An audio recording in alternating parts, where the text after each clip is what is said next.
Welcome to Inclusion Bites, your sanctuary for bold conversations that spark change. I'm Joanne Lockwood, your guide on this journey of exploration into the heart of inclusion, belonging, and societal transformation. Ever wondered what it truly takes to create a world where everyone not only belongs, but thrives? You're not alone. Join me as we uncover the unseen, challenge the status quo, and share stories that resonate deep within. Ready to dive in? Whether you're sipping your morning coffee or winding down after a long day, let's connect, reflect, and inspire action together. Don't forget, you can be part of the conversation too. Reach out to joe.lockwood@seechangehappen.co.uk to share your insights or to join me on the show. So adjust your earbuds and settle in.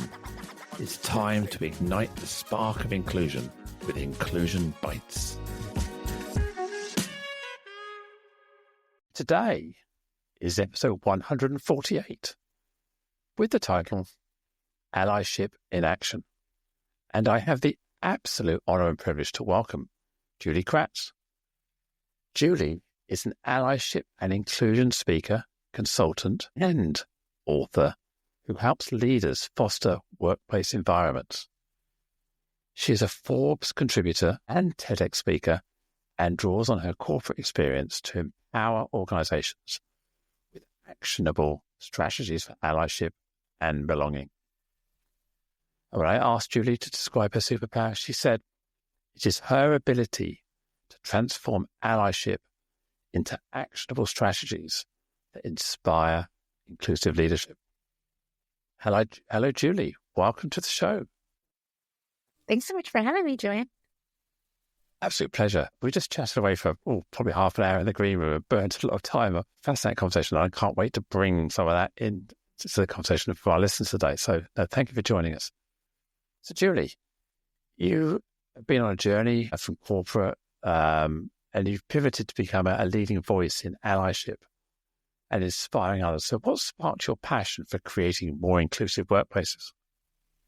Oh, great question. I spent 12 years in corporate before starting my own business nearly 10 years ago. So big year this year, 10th anniversary. I never really dreamed of being an entrepreneur, but it was out of the necessity of my own difficult time surviving in corporate America. So I'm here in the States and it's, I'm sure similar in other parts of the world, but that sense of belonging, the sense of inclusion, having leaders I could trust and feel psychologically safe with just didn't exist. And I continued to think it was me and I needed to change, or it was the industry, or if I get my MBA, then things will be better. And no matter how hard I worked, I kept finding the same problem. And then it dawned on me when I had my daughter, I just couldn't leave her to go to a workplace and work that didn't. And this happens a lot to folks that are caregivers, men and women, and non-binary folks. You just realize the purpose of life is much deeper than a paycheck. And she was a year old. I'm the primary breadwinner and took a leap of faith that other people were having a similar challenge I did and needed tools that I didn't have when I was a leader. And that's when Next Pivot Point was born. And it became quite obvious to me in the first few years as I spent time in the community and talked with folks, especially of different lived experience and identities from me, that we needed allies. Women talking to each other about women's quote unquote issues, which are societal issues, isn't helpful. It's therapeutic. It feels good, to rant in the moment, but it doesn't really evoke change. And so how do we engage allies in the conversation? It became quite clear to me that we needed to broaden the conversation. And so that's really my life's work, what I hope to leave the world with more allies in it than I found. I like that. I really like that because that sort of aligns with some of my ethos, if you like. I get frustrated that I can't change the world, but what I came to realize was that I can change myself. And I can change how I show up, and I can change how I influence those around me. So that's really the core of allyship, really, isn't it? Isn't it just showing up and being the best you can be? Hmm. Yeah, I think that's the basic premise of allyship. The challenge is the work's evolved, and we can look at the year 2020, right, and all the allies that came out. It was much more of a performance, what we would call performative allyship. Is I posted, I bought the thing from the Black-owned business. I, you know, said Me Too is wrong. Just that's great. We absolutely need that. However, we need people to do more than that. And it's a big ask if you think about it. I've been on my own journey for the last 10 years. I regretfully have not always been the best ally myself. I said and done things that were inappropriate. I have said things that were not helpful. And luckily, people have called me in on that. And instead of getting defensive, which is kind of easy to do, decided to use it as fuel to get better. And, I think, Joanne, we've asked people, it's a big ask, I think, for what it means to be an active ally. And that's where we're at now as we head into 2025, right? Like thinking about the political polarization, especially in my country, I'm deeply concerned about our future. We need people in positions of power to share their power. And that is like a real conundrum, right? Like, because if you have power, why do you want to share it? And we're seeing examples of people that they have power and they want more power. It's like, do you have enough? Like, at some point, don't you want to share? Just for context, so you live right in the middle America, Indiana, I think you said you're in. Yes. And you mentioned 2020, and looking back, I mean, it seems like yesterday, but also so far back in time. It was pre-COVID at the beginning. We had George Floyd, which started the Black Lives Matter or reignited the Black Lives Matter.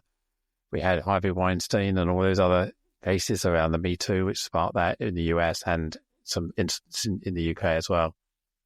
And then we had lockdown, and that created this huge well-being vacuum where everybody was suffering in a different way for common cause. Corporate America, corporate UK, corporate Europe, corporate everywhere. We're thinking, how are we going to look after our people? And suddenly we saw all of this well-being initiatives, people caring about people suddenly, because even the people with privilege were being impacted by COVID. So suddenly they got it. And here we are in 2025, and the world's gone backwards again, hasn't it? Mm-hmm. Yeah, it's like a step forward, 2 steps back. I just detest that analogy, but I think that's very keen to describe where we're at right now, that it evoked generosity and a shared experience and a humility and a vulnerability in all of us, because all of us were deeply affected. There wasn't a single human on the planet, like an extreme isolationist, that didn't feel it, right? But now it's led to us being more isolated and xenophobic and wanting to control things. And it's almost like a whiplash effect. And I don't know what's in the future, but I have to think the reason we're getting the backlash is because it's working. There wouldn't be a target on DEI if it wasn't achieving some success. You wouldn't bother with it. So it's a long game, and I struggle with that because I am a very impatient person. Sometimes I think I just wasn't born at the right time, that I would have much more impact if we could be 20 years in the future where things would be better. But maybe now is the right time, this tumultuous turmoil that we're in, kind of getting used to it. I would have been alarmed 10 years ago to see news stories we're seeing today. And now we're kind of desensitized, like, okay, yep, that's happening. Sure. Why not?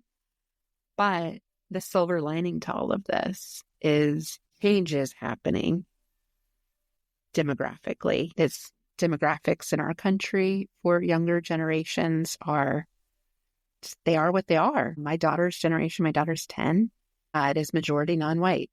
That is a fact. And they will be entering the workforce much like Gen Z did, with the expectation of a diverse and inclusive experience. So you can legislate around it. You can try to indoctrine the children for doing that we're not doing, whatever. You can try, but it's happening, and it's going to continue to happen. And so we just have to for me, it's like keep that long view. 10, 20 years from now is probably the work that we're doing now will manifest much later. Is that, as you mentioned that, I'm sort of pondering in my head, is that what's going on? Is it the fact that the people in power, people of the privilege, are becoming the minority, and they're almost like having to help themselves in their own little communes? Or I was in the UK world, I'd say in their castle. I'm pretty sure in America you don't have so many castles, but I'm thinking about in their old Norman Roman castles and putting the drawbridge up, hiding and saying, look, hang on a minute, if we stay in our castle and fight everybody off, we'll keep our power and privilege against the marauders and the unwashed and the difference. Is that what's going on? Are people scared that they're losing their right to govern, if you like? Yeah, I think that's exactly it. There's a few falsehoods at play on the concept of the zero-sum game. This is a big problem we have in capitalist societies, where they're very much, I win, you lose. I mean, we're taught that from a young age, playing games. I hate losing. And someone else winning doesn't mean I lose. Like, generally speaking, when we make things better for the most marginalized, we make them better for everyone, right? There's the curb cut effect for disabled people. Like, cut curbs, it made it easier for me as a walker, a runner, a stroller person, a bike rider. So it's this zero-sum game that we really have to check people on. How is making things better for someone else costing us? What is it costing us? And if you're in a position of power, I think is a really good gut check. I also think there's this last stand kind of narrative. And I honestly thought we got that over with first Trump presidency, but apparently there's more ammo ready to come out, not to use a violent analogy, but let's be honest. I mean, it does feel like, to be white, for example, I think, especially in America, where we have not addressed our racial past. It is barely taught in schools. It is very much like slavery happened. We're good. Move on with your life. When you don't acknowledge our problematic history, you're much more likely to repeat it. We know that's why we teach history. And so this whole, I have to take I need to hold on to the power as long as I can possibly hold on to that. And if that, I think, in our country is whiteness, those are the people in power, 70+% of C-suite leaders, Congress, you just look at any body of power, and this is really worldwide, but especially in our country, it's white. And that doesn't reflect the diversity of the population. And I think, too, one last hypothesis is I think they're worried that there's going to be some revenge when the people you've kept down start to come up. Yeah, kind of like you think about revolutions in Europe. I mean, they're setting the conditions for that to happen right now. And I don't want to be a doomsdayist, but you can't keep people down for so long before they don't revolt or resist. It kind of happened in South Africa when the white minority rule came to an end and the black majority took over. The black population repossessed the white farms. The white people became marginalized, or correctly marginalized, or the country was reset. And there's that active purging of the white population out of positions of power in organizations and land seizures and everything. So I guess there is a track record here of what happens when the tide flips. And so, yeah, I mean, was it, quoting US politics is probably not my strong point, but was it JFK said, a rising tide floats all boats the same or something? Yeah. And that was quite insightful. Who said it, but that analogy is so true to what we're saying. That was a 1960s thing. And I think we've forgotten that. Richard Nixon, if I remember correctly, was trying to, before he was taken out of power, he was trying to get universal basic income. And if he'd have carried on with his presidency, it may well be that US implemented UBI in some shape or form. And those were radical policies to create inclusive environments and recognizing the population. It's way ahead of its time. And now we've got Roe versus Wade being overturned and other things in the US. Affirmative action is probably going to be gay marriage next. I'm not even going to be surprised, right? It's like a Handmaid's Tale, though, isn't it? Where they suddenly you're in a same-sex relationship, and the next day you're not. Right, you're not married. You're not married anymore. You lose all your benefits, you lose your rights, and everything. You can't can't fly on that passport. Trans people, they can't drive anymore in Florida because their driving license has suddenly been revoked. Yep. Yeah. Where we're Margaret headed. Atwood got it right, didn't she? Yeah, in the 1990s. It's like, wow, how did you see that? Yeah, that's one of the disturbing shows that I allow myself to watch because I have to be very mindful about, doing inclusion work day in, day out, 40, 50 hours a week is, as you know, it's a lot. It's very taxing, mentally hard on our health. And Handmaid's Tale is one of my ones that I can get into for some reason because I think it's like, are we headed in this direction? And that was my first thought on November 6th when I woke up to the news. I was, one, completely shocked. And that just speaks to like the echo chambers we have here. I had no idea 51% of our country felt that way. I just didn't. I didn't think it was possible. In my home state, we overwhelmingly voted for him. In my county, luckily, we went the other direction. So we're just all in our own spaces talking to each other and not talking to the other groups. And this is how you get something like The Handmaid's Tale. This is how you get a reversal of rights when you see each other as the enemy. And dividing is finding those crowbar and those differences between you out. So suddenly you're polarizing women, you're polarizing Hispanic and Black people, you're polarizing this. They go for him. Yeah, I know. You told your country's trash and you're rapists and you voted for him. Like part of me wants to be like, you deserve this. Like you voted for this. See what happens. And that's spiteful and mean. But that was my reaction for the first few weeks. And as I've, now 2 months later, kind of marinated on it, it's going to be okay.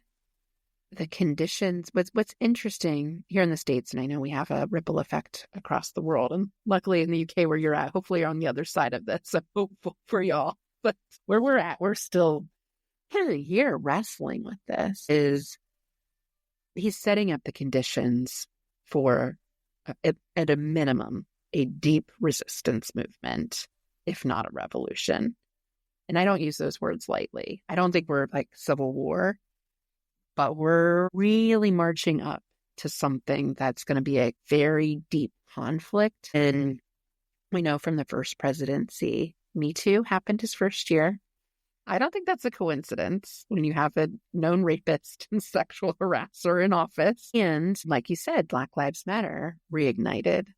Granted, pandemic, George Floyd was fuel, but would that still have happened if Biden or somebody, I'd say reasonable, but somebody that's not, racist was in office? Maybe not. So, and most of the people in my profession are like, let's give it 6 months. Let's see what happens. I don't think people are going to take this. I just don't. 49%, 50% of us, whatever it is, like, we're not going to take it. It's got Senate, it's got Congress, it's got everything, haven't they? I mean, there's no legislative sort of boundaries now. It's Supreme Court. Who's going to say no? The military? Right. Well, and that's another thing he wants to use. I mean, the slim margin in the House, right? And not all Republicans are Trumpers, right? So like that, the House has one vote to lose. So I doubt, and that's really a 2-year thing. So we'll have the 2-year elections, the midterms in 2026. So there's really 2 years to get things through. And even that's going to be slim margins. I don't want to be dismissive of what's at stake here. I love my country and it's disturbing. The one thing we did learn from separating from English power is to not let change happen quickly. So our founding fathers, as problematic as they were, did bake into our systems that you can't change things very swiftly. So change takes forever here. So this might be the part that's like a good thing. It's like the Constitution is so difficult, isn't it? Apparently, it's so difficult. You can't add an amendment. Yeah. I mean, we can't even get the Equal Rights Amendment passed from the 70s for women. Like, that's just bonkers. It's not going to happen. Like it takes so much to get a majority in the Senate or the House. So what can he do though? Executive orders. So I think if you're an immigrant in this country, especially one that's not fully legalized, I'd be very deeply concerned if I were you, and I empathize deeply. I love immigrants. Every immigrant I've ever interacted with has been a very positive experience. So I have no idea. People are fearful. And we have a labor shortage. Like, what are we doing here? Like, these are great workers for the economy. I don't understand that narrative. But what he is very good at doing is creating fear of the other. And the other could be Black people, brown people, women, trans people, gay people. It's just you're the other. And if you're not, that fit in that bell curve, like you said, like if you don't fit into this like prototypical type of like who's in power, white, straight, cis, able-bodied man, then you're the other. The problem with that is that's a very slim part of our population. So you've got like, let's throw out numbers here, but I would guess 60, 70% of people that don't fall into that box that aren't going to put up with this. So we'll see. We'll see.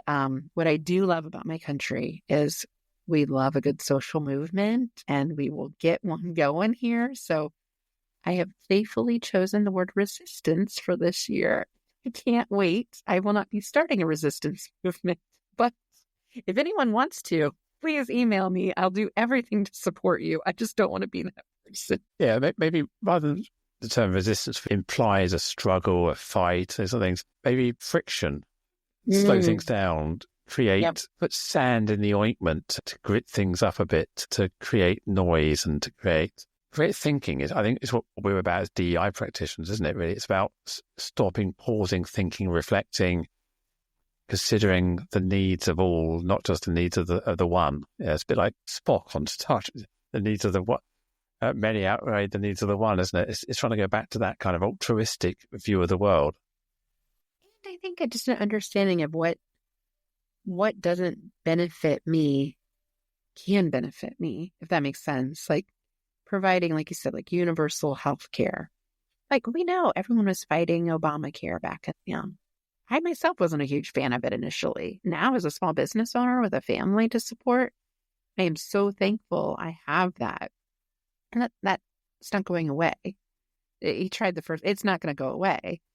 So when we provide for other people, we provide for ourselves. Like I didn't have to even like individually benefit from that to recognize it's helping other people. It's helping our systems be better to provide care and have support mechanisms for people, because if they feel supported, then they're going to be able to contribute more to society, and that benefits all of us. Somehow that utilitarianism, like that, has been lost, that narrative. And I don't know how to change people's thinking, or not even change, to shift people's thinking. Like you said, it's just like these little nudges. That's what I'm personally struggling with in the work right now. The people that we need to care don't seem to care. I like what you said about sort of providing things for others that don't necessarily seem to benefit us right now. Yeah, I'm a week away from being 60, and I benefit from lifts and escalators and eyesight. My hearing is not as good as it was. I'm not as able. My hips don't work as they used to, and all this kind of thing. So I do like a good travelator from time to time. I can't carry my luggage up the stairs anymore. I'm not 25. So I'm now benefiting from the infrastructure that society has put in place for people who need it from a disability point of view, because I'm getting to the point where I'm now describe myself as less able, less capable due to age. So we'll go skiing and break a leg. Suddenly you are in need of support and healthcare and access. So it happens to us all. Well, and ageism is the biggest ism of them all. We're fearful of our own mortality because the likelihood of you becoming disabled at some point in your life is extremely high. Like it's almost inevitable. And so you're pointing that out. We don't want to think about that because it's too scary to fathom, like our own vulnerability. And I think that's the heart of all the isms. We're too afraid of accepting that it somehow challenges our own virtues or our own self-image. And that's deep stuff. I don't know. I reflect on my own journey, and I don't know how it shifted for me. But I often think, like, once you have that epiphany or eye-opening moment, you can't unsee it. I'm also curious, the people that watch the George Floyd video, right? Because we were stuck at home and you see this video, and I never watched it, so I couldn't. Have you watched that 8-minute video? Something moved inside I've seen of you. some of it, obviously blurred out, sort of the actual foot on the neck, face bit, but the eye can't breathe. New work already at that point, and when my husband showed it to me, I was pregnant. He put it in my face. I was like, I cannot watch that. And I was like, this happens all the time. Why do people care now? And that's where we're at again. It's like, what catalytic moment do we need? Like, what does it take to get people's attention? I'm deeply curious about that. I don't know if you can manufacture it or plan for it. I think it's a spontaneous thing that happens just at the right time. So that's why I'm kind of thankful that he's around. I just hate saying his name. So hopefully listeners, you know what I'm talking about. I mean, it brings January up the 6th, Capitol Hill, at the end of his last term, that turned into a kind of a revolution, but nothing ever came of it. Locked a few people up who are going to be released in a few weeks' time, no doubt. They'll be given pardons. Mm-hmm. And you're giving a license for people to bear arms. Yeah. And I mean, you don't even have to look in our news cycle here in the U.S. very often to see, the New Orleans terrorist attack or whatever we're calling it. The Cybertruck explosion. Or the Tesla, yeah.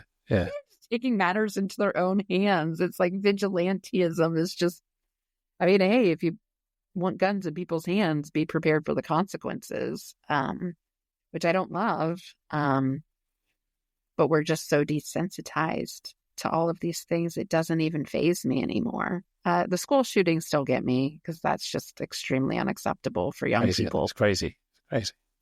As a Brit, you look at it and think the zero-sum game is that if people carry guns, I have to carry a gun. If what we need is more guns, it will to scare more people. So if I don't have a gun, I'm more likely to get shot.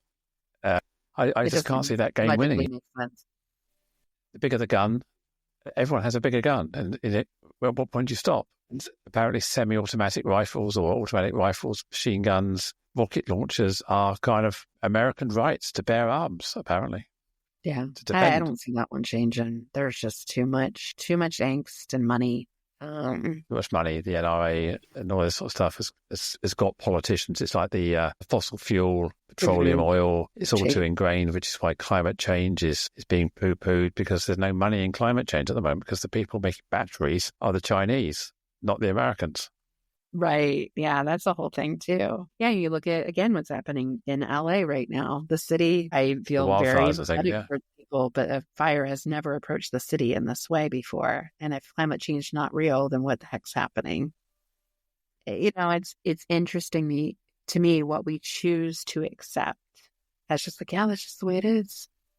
Kids getting shot up at a school, cities being burned down. Okay, that's desensitized, don't you? It doesn't shock anymore. Is that the issue? Yeah. Oh, totally. And I think, to our DEI work, that's a big problem we have right now. The news cycle is these headlines. It's like clickbaity negativity bias on amped up. The human brain is wired to pay attention to negative things more than positive things for our survival, right? We had to scan the environment. Saber-tooth tiger, you better be paying attention. Obviously, today that's not the same. But who are the predators? What is the scare tactic? And these headlines, even positive stories. So at the time we're recording, McDonald's tracked on DEI, right? And I have people telling me this. So that's actually true. If you look at what they did, they put things back in the franchise's hands, which that makes sense that the franchises should be reflecting their local communities that are probably very diverse and distinct. And they're still supporting their employee resource groups or affinity groups. They're still supporting a lot of the criteria. They're just backing out of a couple of things. Everyone does that in any strategy, DEI or any competitive advantage strategy. You don't keep it forever, you shift it. And so what if we shift the language to inclusion, belonging, culture? I don't care. Call it whatever you want. Just do the work. And we're so busy defending the work that we're not doing the work. That's purpose. Like that is an intentional strategy that's being used against us. And I just, after 2 years of enduring this perceived backlash, had my second best year out of 10 last year as a DEI business. So just refuse to play into this narrative. So one of the things I'm personally doing is I have a lot of PR people that contact me because they want to be, on my podcast or my Forbes column, which is great. It's interesting to me, but they like to pitch negative stories. And I just started writing back, I'll take positive stories, please. And you know what it's changed is they started saying like, I'll work on that. Thank you for that feedback. Like, oh, well, maybe I'll do that with other people too. Like I think we need to push back on the pushback. I'm sick of playing defense. I want to play some offense. I find myself doing that with my LinkedIn posts. I did a poll end of last year. It said DEI must die, yes or no. And it had the most engagement I've had on a post in many, many years because people really polarized around, DEI's had its day, it's all this, it's all that. And everyone's going, no. And some people thought I was just rearranging the words. So I was, obviously, right. DEI must DIE. But it's a play on words. But it got the most... And just there was this polarization occurred, and we used negative hooks. You say the headlines. People don't read the article; they read the headline and use their confirmation bias and their beliefs to extrapolate what that means without reading the detail. And it's the tactic of the media to get the clicks, to get the shock, to get the awe. Totally, and it's working. And we're letting it work. All of us, if I look through my LinkedIn feed for a Pulse, it's the only social media I allow myself to consume anymore for my mental health. It's still quite toxic. People actively commenting, it's like, why are you following me if you don't want inclusion? Like, stop following me. That's on you. That's actually my superpower, is because I don't hide that I'm a trans woman. I polarize people. Therefore, the people I polarize, they don't want to talk to me. They just never contact me. I just don't get anyone phone me up. So the people who phone me are the people who want to talk to me and are interested. So I think it's a great marketing tactic. I don't know if you have Marmite in the US. It's like a Vegemite type, really kind of yeast extract. And it's quite a sharp, strong taste. And Marmite is known for being you love it or you hate it. So we want to... In the same way that the headlines you say are polarizing negatively, actually speaking up as a DEI practitioner and say, this is my values, this is who I am, and encouraging businesses to do the same. Mm-hmm. You polarize and create your brand as inclusive. Your brand is this. That way you're going to attract the people. And I know, was it Dylan Mulvaney and was it Bud Light and people like that? Oh, right. There's all this campaign and these... the bra manufacturers that engaged Dylan Mulvaney as well, and all this all this shock horror about, you can't do that, and suddenly Budweiser sales went down, and everyone's going, oh, look, this is what happens if you support these woke causes, and it's like, these headlines aren't true. It's just myths. Exactly how they handled it so poorly that led to that decline. That was the problem. Nothing to do with Dylan, had everything to do with poor management of it. Like, they should have held the rope. They should have stood their ground. They should have said, look, we're positive about this. Yeah, so what if you lose a few customers? Are those customers you want? Take a stand. They probably lost the customers because they threw people under the bus. They backtracked. If they just stayed authentic. You lost everybody. Yeah. Right. Yeah. So I think that's a great example. I also think some great case studies that have come up as of late, again, more here in the States, but globally, like Costco is one of our warehouse brands, if you're familiar with that, Joanne. Yeah, we have Costco over here, yeah. Oh, okay, cool. No one's perfect, but they're inclusion is like a part of their strategy. And it was so interesting. I was reading a New York Times article on them in mid-December about how they're all about developing their talent from within. So you start as an hourly worker and they pay a very competitive wage in the $20-something, which is a very good wage here for hourly workers. And then they self-promote through and they treat their people really well. And they have an intentional strategy around inclusion and diversity in their hiring and promotion processes. Great. Nothing controversial there. Well, then their shareholders come up with I don't want any more of this DEI hiring, which I don't even know what DEI hiring is, to be honest. I'm not familiar. I don't know what it is either. No. So like setting goals, I don't know. Debiasing the process, like anyway. Giving everyone a fair chance, apparently. The board unanimously said, no, thank you. We will be moving forward as planned. This is a part of our strategy and who we are. It's aligned with our mission, our vision, and our values. Full stop. American Airlines just did the same thing. So suddenly we start to see the tides changing, not to use like a metaphor, but like something's shifting. And is it coincidental that it's happening at the same time in our political environment shifting?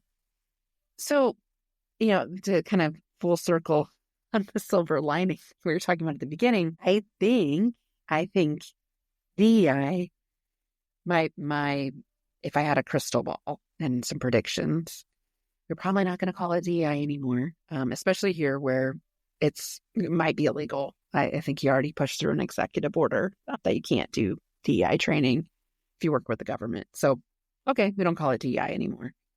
It does not change the work. And as practitioners, I think we really I'm urging my clients and other practitioners, let's not be so worried about the words we use. We've only been calling it DEI for like the last 5 years. Is it that big of a deal to shift to? What does it really mean? As you said just now, what is diversity? It's a fact. You can't train people on diversity. It's just happening. It's just a fact. It is. It just is. Yeah. Yeah. Inclusion, you can train people on. And if I were to really think about what I do for a living, that's what I do is inclusive, more leadership training, but inclusion training, culture work, belongingness, well-being, psychological safety, all this kind of stuff. Yeah. You're really never doing the E. And I know the E is really important and the systems have to change along with individual behavior. But let's be honest, companies are doing a crappy job at equity. We can't even get pay equity. So no, that's but equity is recognizing that someone who's neurodiverse, autistic, has a disability, needs a little bit extra help. And we do that for our kids in college and schools. This person's got dyslexia, we need to give them special dispensation in exams or give them some to help with screen readers, whatever. Our phones, our laptops, our computers have little red squiggly lines under spelling mistakes now, and they can read stuff out. So equity is being built into our infrastructure anyway. So we're a lot more equitable in the systems we have. And that's all we're doing is making sure that people can access fairly. That's equity, not giving people any special rights. It's just I almost wish floating the boats. I think where we lose people, and let's be honest, I mean, we know this, there's research on this. This is a fact that the more educated you are, the more likely you are to support inclusion, at least in our country. So there's an education gap. And when you use acronyms and you use words like equity that people don't understand, it's not an obvious word we use very often. When you use words that people don't understand in acronyms, it creates fear. You're talking down to me, making me feel like I don't know something. And that's not a good starting place. So ditching acronyms, focusing on inclusion, I'm okay with it, honestly. Absolutely. Please don't mishear me on this. Like, it does not change the work I do at all. But if the label, the packaging needs to shift to make it more palatable and acceptable for folks and legal in the country, okay. Let's just do it and get it over with. I'm sick of talking about it. I'm not a fan of DEI, D&I, DEIB, DEIJ, whatever acronym you like, because it's all about buzzwords and input. I want to talk about the outcomes. What's the outcome we're trying to achieve? Fairness, a respect, environments where people can thrive, people feel safe. They've got trust in the process. They feel like if they work hard and try hard and do the right things, they're going to succeed. It's not overcoming this bullshit BS of meritocracy and this belief that the dice and the bases are loaded. That's where equity comes in, where we're offsetting privilege and natural means fairness. It's a synonym to equity. There's more to equity, but fairness is a quintessential part of equity. It's interesting that you brought that up, Joanne, because there's a thought leader, probably the most prolific thought leader I follow in currently, as we call it, the DEI space, Lily Zhang. Yeah. Follow them as well. They just posted about their new book, and it appears to be a fairness title. So I was really intrigued by that because for two reasons. One, personally, I went through psychological safety certification a year ago. And they make you do this values assessment. I don't make you, but you do as part of the certification. And off the charts. I am like off the charts with fairness. Like fairness is something, if it is not fair, I don't feel psychologically safe. Why I didn't survive in corporate America, right? Like, makes sense. But they're underlying, most humans are wired for fairness. So you give two kids different slices of pie, they're like, that's not fair. I didn't get the same amount. We are wired to appreciate fairness and to want to share and things to be fair. So what if we pivoted to fairness? Come at me. Just like inclusion, what you want exclusion? Come at me. I will defend that all day long. The tricky spot I'm in with DEI, it's much harder to defend, to be honest, because I have to first explain to you what it means, which that's a huge problem. So now I have to explain to you what it means. So now I've made you feel like I know something you don't know, and I'm somehow better than you because I know that, which is not the way we want to approach this. And then you have to get people to understand how to do it. It's this multi-step process. If we just had fairness, inclusion, it really shortcuts all of that. And like, either you want things that are fair and inclusive or you don't. If you don't, I can't help you. Problem solved. I just want to believe that I can succeed on my own merit. That's what I want to know. And if I need some help, I can ask for it and I'll be given it. That's what it's all about, really. And if I don't need the help, I don't get upset because somebody else gets the help. That's really what we're trying to do here. And whether that's in the hiring process, the employee experience, stakeholder, the customer, wherever you are in the system and the queue, you just want to believe. You want to have trust and fairness. It's got to be there. I appreciate you can say you're fair, but if I don't trust your fairness, so it's building trust, and that's about brand, it's about values, so all those good things about that alignment, isn't it? Yeah. Well, I appreciate they use the word help. Really interesting. This is probably more of an American thing. We don't like to ask for help. That's being weak, right? But what's interesting about human beings as a whole is we're a social species. We don't survive on our own. We would have never gotten to this point of evolution if we didn't have each other in groups or tribes or whatever you want to call them. Only the last 10% of our human history have we not been hunting and gathering, right? So it's this whole idea of like we had to, one, to survive, prove that we were helpful to the group so the group would want to keep us so we stayed safe. And we had to be willing to accept help from others so other people could feel helpful. This is a deeply primal human need. That's what allyship is all about, is being helpful. The research on it shows, just like mentorship, it's not the mentee that really benefits, it's the mentor. It's the ally that benefits, not the person that's being allied. Of course they benefit by, disrupting barriers or making introductions or whatever you're doing. But the act of helping someone and feeling helpful is deeply fulfilling. And so if we created conditions where people could ask for help and people could provide help, we would all be better. But we have all these like weird barriers around it, like these psychological triggers around it. And I'll be honest with you, as someone that teaches allyship, we usually teach what we need ourselves. I hate asking for help. I hate it. It's very vulnerable. And so it's just an interesting space that we're in. We have to, like you said, be willing to ask for help and accept it. Something I learned, I gender transitioned effectively 8, 9, 10 years ago. And I spent most of my life being invincible, being privileged, not feeling I needed as a man. Yeah, not feeling I needed anything as a white man, as a perceived straight white man. And what I learned very quickly as a woman is that I am inherently more vulnerable. As a trans woman, I'm even more vulnerable. And so I decided to, rather than reject that, I leant into it and I embraced that vulnerability. And I feel I'm more open to share about what makes me happy, what makes me sad, where I'm feeling worried. I'm more willing to reach out to people now than I ever was before. Because having spent most of my life invincible, now I'm not. I realize actually I need help. I don't have that huge network of protection anymore. So I have to ask people and lean into people when it's there. Especially when you're in a place that's not safe for you. Yeah. Like you need allies around you. Not that you should. I think without trying to play a stereotype here, I think that women are inherently more collaborative than men.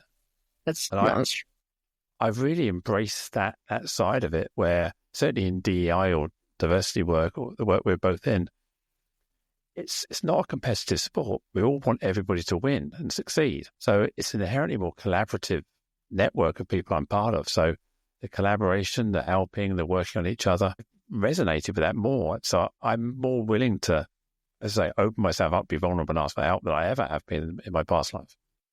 It's a really interesting window, right? That you can see this different sides of gender expression and identity and how that manifests and how people treat you differently. And there is a piece of collaboration. I mean, I think when you're not in power, you have to collaborate. You can't get things the same way you could if you have the power. And so historically marginalized groups just learn to pair up and collaborate. And it's funny, I was just reflecting on this with my peer group this morning as being a woman. I'm so thankful I was born a woman. I really am. And I don't mean that I don't like men. I just personally love collaborating. And I love talking about my emotions and having deep relationships without the scoffing of I'm whatever. I am so thankful for that. I hear you. I've discovered this. This is the authentic person inside me that's reaching out and going, where's this been all my life? This is just my natural way of being. It was never there before. It was just, didn't see it. It was all masked by the hormones, the testosterone and everything else that was masking it up with maleness, if you like, covering all this inner self that screaming to get out, really. Yeah. What an interesting perspective. When I think about the most marginalized people, and not that this is a competition, but when you think about trans people, just the rates of violence, the rates of oppression, the rates of hate, it's extremely high for the trans community. And I really feel such deep empathy.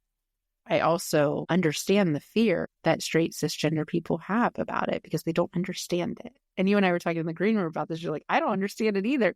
You don't have to understand it fully to be supportive. Lean in. It's okay. Yeah, as we were saying, as I said before, just to contextualize it for people listening, I don't understand what it's like to be transmasculine. I don't understand what it's like to be non-binary. I don't understand, but I understand. In fact, I don't even understand me, why or how or what it is. I just know that who I am makes sense to me, and I can't explain it to you or anybody else other than it's like trying to imagine a 4-dimensional object in 3-dimensional space. I can't explain that 4th dimension, but I can explain the shadow. I can explain how it is likely to manifest itself, but not actually draw a picture of it. And it's that really. It's trying to explain something, a point of reference that I don't have other than I am. And it's a strange thing, yeah. Yeah. I think it's just like a human condition to want to know why. Like, what did that happen? I mean, kids do this. I learned so much from my kids about curiosity. And the thing about really all the dimensions of difference that you don't have a lived experience or a personal identity connecting to, you don't have to fully understand it. You're not going to, right? Like, it's not your lived experience. So I can't walk around in brown or black skin to understand how racism really manifests. I can see it from my whiteness and know that it's wrong. And that's enough. That's okay. Pay attention. The one piece of advice I always give people that want to be better allies is just keep your radar up. Pay attention. Like, look for unfairness, look for injustice, and say something when you see it. And it doesn't have to be this bold proclamation of you're a racist or a sexist. Just say, hey, what you mean when you said that? Like, I don't understand why that's funny. Or, hey, have you ever thought about it this way? Or I used to think that too. Like, there's really easy ways to call people in without shame and blame. So just for anyone listening, calling it out is very much a big hands in the air, stop, shout, do not do that, shaming almost, calling it out. Calling it in is the education side, it's the persuasiveness, it's the explaining a better way. And people get defensive if they're called out because they feel shame, they feel confusion. Whereas we call in, we invite people into the conversation, and it's more productive. Yep. Yeah. And a great thought leader in that space is Loretta Ross. She has a TED Talk and a new book out on calling in. Comes out in February, listeners. So I'm excited about that. But major difference. And I think another course correction that's desperately needed in our work. Yeah, I agree. And too many activists getting angry and not enough people sitting around the table on the centre ground, enlightening and having productive conversations like we're having today, which is fantastic. Julie, we've been yakking on now for nearly an hour and a half. We burnt some of our allocated time up in the green room before we started recording, which is a lesson to learn for next time. So it's been absolutely fascinating. How do people get hold of you? You've got some inspiration here. Yeah. And thank you for such a delightful, refreshing conversation. I'm excited to share this one. So I have a Forbes column I post a couple times a week. If you're interested, have ideas, people I should interview, always happy to take suggestions there. I love hot topics. So check me out on Forbes, just, Forbes and Julie Kratz, KRATZ. You can find me easily. And nextpivotpoint.com. So nextpivotpoint.com. Tons of free resources. Way too much content there. So dig in. You can contact me through the website. Has all the info there. That's it. And well, I'll be making a pitch to be on your podcast, and we can have another conversation. And you're invited. Already invited. We'll just find the time. Can't wait. So thank you so much, and it's been an absolute pleasure. And I'm almost sad that the conversation's ending, but you have to rush to another meeting. So yeah, let's call it quits.